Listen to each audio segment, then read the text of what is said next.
Hello, we're here today to talk about gun violence and what it is doing to our city. It is not just a city problem or a regional problem, it is actually a national problem. I'm a member of the U.S. Conference of Mayors, and they have decided to also make this a national effort. They've assigned the mayor of Chicago to lead that effort. Also a member of the African American Mayors Association, who also has some specific programs involved to try and see what we can do to reduce gun violence nationally.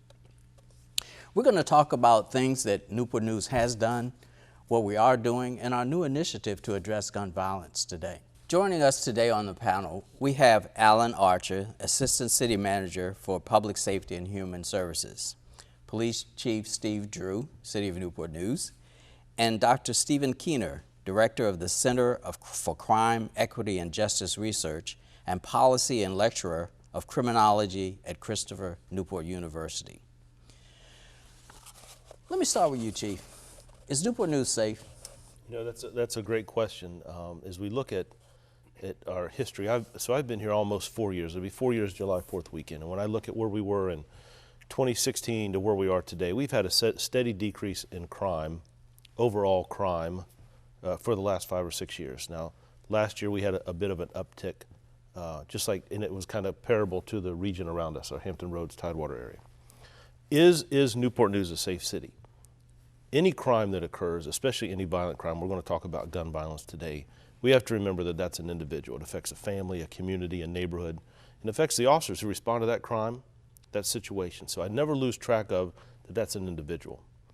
So the question, that's a big question to start out with, the first thing. I believe that if individuals make choices, 85–90% of the violent crime we respond to, it is people who know each other. If it's a domestic situation, if it is a gang activity, two gangs going back and forth, if it is anything dealing with drugs or the sell or purchase or distribution of firearms, we see a lot of those things that we don't have a lot of random acts, that this individual was minding their own business and this happened. Now, no one deserves to have any violent crime happen against them. But if you choose as an individual to partake in that activity, there are certain things that go along with that. Being a victim of a crime, committing a crime, or ending up somewhere in our judicial system. Most of the crime that we see are individuals, especially violent crime, are individuals who know the individual who commits that crime. That's why our clearance rates are so high, some of the best in the state. When the national clearance rate set by the FBI is 49%, and we're clearing homicides at 72%, one of the benefits that we have going in is that most of the individuals know each other. But if you partake in that type of activity, the probability of being a victim of crime is higher. We don't see a lot of innocent individuals that don't choose to be in that lifestyle be victims of crime. Now, there are times when a vehicle gets struck by a random gunfire or a house. Those things do happen. It's the situation that we had and maybe we'll talk about it today, that at our high school, where individuals, innocent, was struck by gunfire. So when I look at the big picture, overall, citizens in this city, I believe we are safe. But there are neighborhoods that we see some spikes in crime. You know, having Dr. Keener here today, I think this survey we're going to talk about, we are very good in law enforcement about what is the crime, who committed it, let's put the case together for the Commonwealth Attorney, work with them, and move forward. Sometimes what we're not so good at is getting an underlying of why that crime occurred. And that's why I'm really excited about as we move forward. So I hope that answers the question. Yes, it does. But I think we have to look at it globally and who are our victims of crime, what's happening, and why is it crime taking place. Now, the City of Newport News uses the PEER model, prevention, intervention, enforcement, and reentry. And since 2015, we as a city has actually put in about $9 million for youth and gang violence and crime prevention. Mr. Archer, what are we doing now? What is this new initiative? Can you briefly talk about that and what we're planning to do? Yes, and so one of the things that we have an opportunity to do today that's a little bit different from what we have done in the past is really partner with a local university, in this case Christopher Newport University, to put together all of the pieces that would help us do a better job of understanding crime in the community, most importantly how it impacts our population, how it impacts our youth, how it also impacts our adult population. And from this community assessment that we're partnering with CNU to complete, we hope to do a better job of aligning funds that would be utilized by community-based organizations to actually do work at the neighborhood level. So this new initiative that we've been having a lot of discussion with in the community and with our city council is about understanding the patterns of crime, understanding crime data, getting input from the community about causal relationships that help us understand how we can align the efforts of organizations in this community with funding. And so the funding will come in the second phase once we've completed the assessment and we can create the proper structure to funnel dollars to qualified community-based organizations.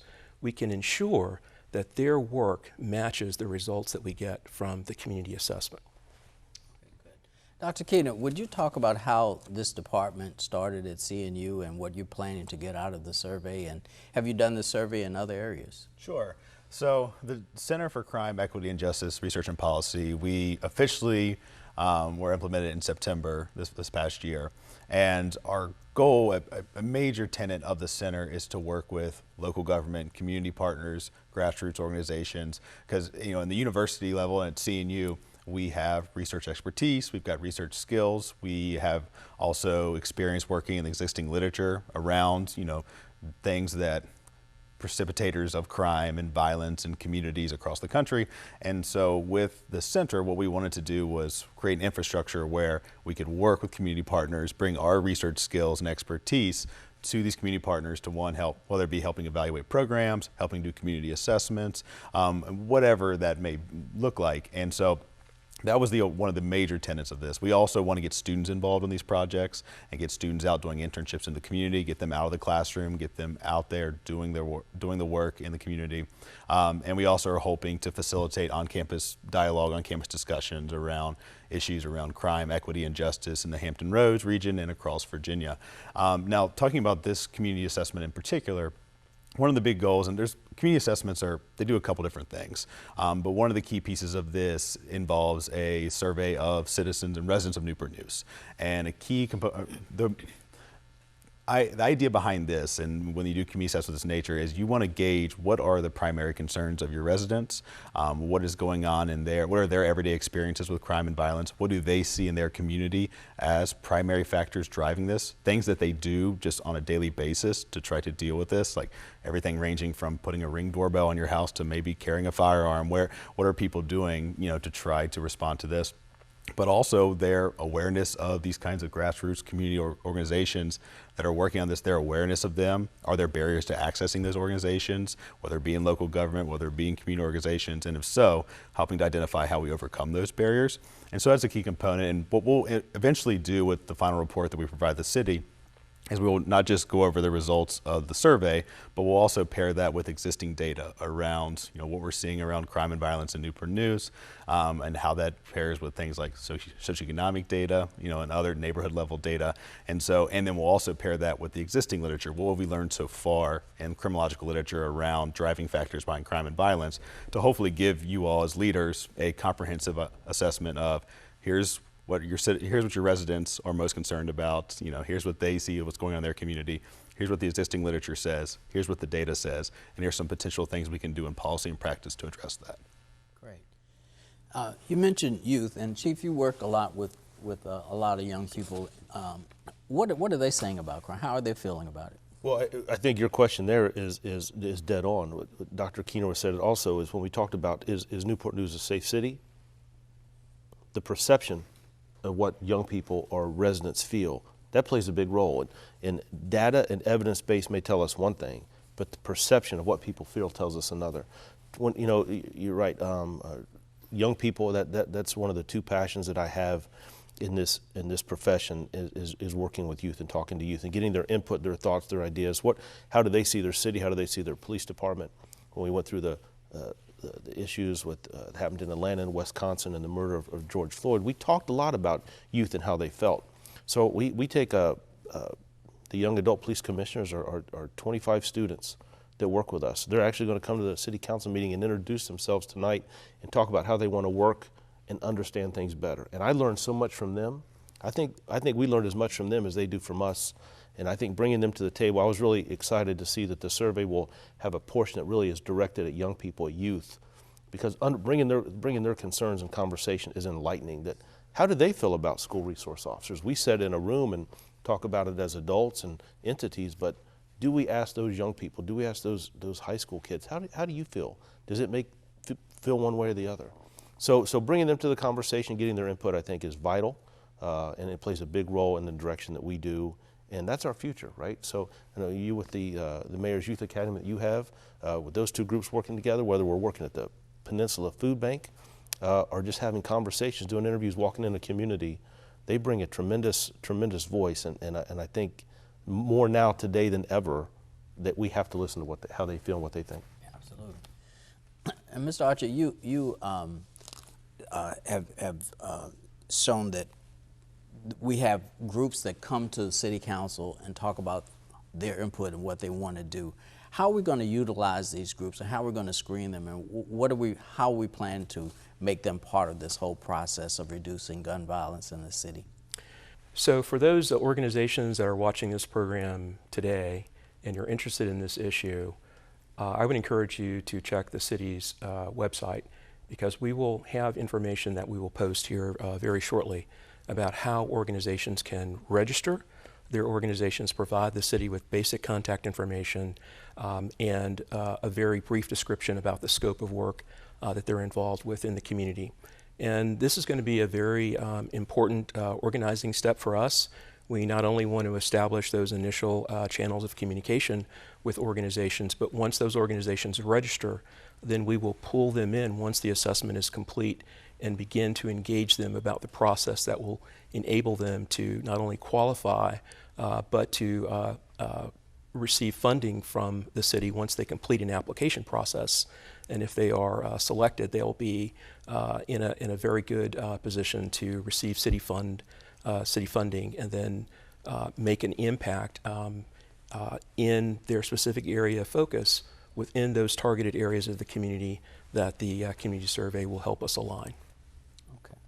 So we've got this survey that's coming out, and it's going to be in the libraries, it's going to be online. Talk a little bit about emphasis of how important it is for the community to respond to this survey. Yeah, we need as much participation as possible among Newport News residents, and I can't emphasize this enough. The data that we're able to analyze at the end, our analysis is only going to be as good as the data we get. And we can do this year after year, but for this first year, it's really important that we get as much participation as possible across the board, and that's from young people, from people of all ages, but also from vulnerable populations who are probably experiencing crime and violence much more frequently than other communities are. It's really important that we get that input. And at the end, when it comes to analyzing the data, there's lots of different things we'll be able to do with it, but the more participation, the better, because that'll give us a better gauge of what's actually going on around perceptions of Newport News residents, but also that is going to help us better, especially if we have representation across the various neighborhoods in Newport News. It'll be better for us to be able to analyze it and show you all as leaders, these maybe concerns are the same across the city, but there's probably going to be some differences, and maybe differences across age, across race, across socioeconomic status, across neighborhoods. But we really need good representation across the board in order to be able to tease that out on the analysis point. And with this, it's going to be, ideally you're going to keep this open 3 to 4 weeks, which feels like a small window of time, but we typically find that after about 3 weeks, additional participation really drops off a lot on surveys of this nature. And we know it's a big commitment to ask residents to give us time out of their day to do this, but I think it's really important that they know that their input is going to help make important decisions around resource allotment, how to address crime and violence in their community. And so this isn't data that we're just going to collect and it's going to be in some kind of academic report read by only academics. This is going to be presented to city leaders, city officials, and we're going to make policy recommendations based upon it. So I can emphasize enough, as much participation as possible, and we really appreciate everybody that's going to take the time and do that for us, because we understand that it is a lot to ask you to do that. Great, thank you. Chief, Yeah, go ahead. If I may follow just for a moment on Dr. Keener's comments, you know, not to overplay the significance of the survey, but it is very important, and it's important for this, you know, one real reason. As practitioners and as professionals who are invested in the community, and we certainly want to see the community flourish, it's our desire that as a result of this survey, we create a way to replicate evidence-based practices in the community. So you heard the police chief, Steve Drew, talk earlier about, you know, the perception of crime and evidence-based practices. But in this case, we want to build a model, and we want that model to help guide us into the future. Not only are we talking about, you know, opportunities for youth and young adults in our community, but opportunities that we can replicate, and we can replicate with impact, replicate with results. And so that's why the survey lays out a baseline for us to have some fidelity to, so that as we go forward, we have the data to fall back on, and we can create the measures in order to see our progress over time. So we've had a great deal of success in executing many of the goals and objectives in the city's strategic plan. And this is an area where truly understanding what you're trying to accomplish is important, and it's another area where it's important to demonstrate measurement so that, you know, we can be held accountable for the programmatic results. And so this is a really important component. I think sometimes it's perceived, and as I have engaged in some conversations, there's a tendency to you know, want to receive the funding now, and we have certainly you know, attempted to provide community-based organizations with funding in the past. But the difference between what we've done in the past and what we're doing this time is that we are providing the structure and the measures and the overarching goals to make it successful and make it stick over time. I think that the community will more than likely see an effort this time that we hope to continue over time. So dollars would be made available to organizations this summer, and we need the measures to demonstrate our success and our accountability so that the dollars can continue to provide the support to those organizations and help them accomplish their mission. Thank you. You know, I'm involved, as I said, the U.S. Conference of Mayors and African American Mayors Association, and we share information. Are you involved in other organizations like that where you get the best practices, or as we do, we see an idea, steal it, yes. and apply it to our city? That's great. I was hoping you were going to ask me a question about the survey, because I was going to try to impress Dr. Keener about how important it is to get quantitative and qualitative, right? But then I don't want to go any further than that. I just want to throw that out there. But no, absolutely. The IACP, International Association of Chiefs of Police, Virginia Association of Chiefs of Police, PERF, which is Executive Research Forum, they put out a book just about monthly about some of the hot topics in policing. I think this survey, so to answer your question, Mr. Mayor, when we talk about what is working well in our region, but what's working well across the state, Rhode Island, a police department in Rhode Island is getting ready to hire social workers and embed them in their police department. The city gave us funding to do that last year. That's one aspect that has changed our response after 5 o'clock from 2 hours to 9 minutes, to having a resource there that Vin Thomas's group in Human Services have trained those two individuals, that we now have social workers that come to the police department at 6 in the evening and are there till about 2 or 3 in the morning. So when we find a kid or an elderly person who needs some assistance, we have a resource right there. And I think it's thinking outside the box. It's the same thing we do with mental illness. We get a lot of calls, domestic violence, we get a lot of calls from other departments here and across the country. How are we doing those things? Some things that we talk a lot about in the police world is technology. How can we work smarter? How do we put better cases together? How do we get youth involved? And things that we've done here in our city, the C&I program that is rebuilding, revitalizing our southeast community. We were just having a conversation before we started today that lighting, makes a big difference. Blight, removing vehicles, removing trash, focusing on environmental issues, and some of the overt and covert operations. So all of those things we talk about in our world, other chiefs, other departments, to what works for you, or even maybe what's working in the central precinct, we might be able to adopt in the north. And what's working in the north might work really well in the south. I will tell you that we've seen a shift in our crime in our city. The North Precinct had the largest increase in crime this year, and the South Precinct had the biggest decrease this year. So as we look, crime moves, it shifts, things change, but we're doing a lot of things. But I think this survey, like Mr. Archer was saying, Dr. Keener as well, is gun violence is not just, we didn't get here overnight. And there are so many factors, and everybody plays a role, from social services side, human resources side, human services, the fire department, the police department, schools, libraries. There are so many different entities, and where you sit with the legislation and policies that we put in place, and how do we spend money in this city, the decisions our city manager makes and city council. I think that this survey is really going to give us a blueprint of where are some of the gaps that we may not see, or that I may not see, and what entities and what groups out there that we may get to work with that bring some solution or a piece of the puzzle to that particular issue or that particular problem. So I'm excited to see, I think you did also with Hampton, and I got to review that, and so I'm really excited. I think it's going to unlock some doors and shed some light on some things that we haven't looked at before. That's my hope, but I'm excited as we move forward.